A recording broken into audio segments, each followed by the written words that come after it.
අද මම වවලා තියෙන තව ගහක් පෙන්නන්නම්. ඒ ගහේ එහෙම විශේෂයක් නැහැ.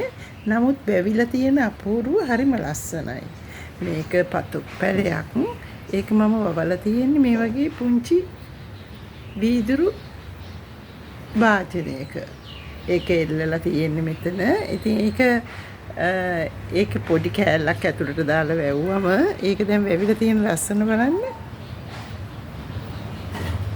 ඔය ඒක ලස්සනට තියෙනවා දැන්.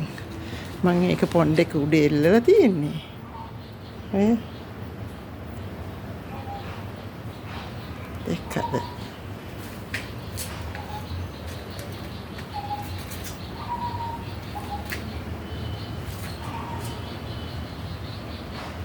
පොඩි වෙනසක් තියෙනවා නේද? හැමදාම පෝච්චියේ හිටවන්නේ නැතුව උඩට හැදුවම ඒගොල්ලෝ බිමට වැටිලා පොඩි අපූරු රටාවක් මවනවා. මේගොල්ලොත් හදාගන්න.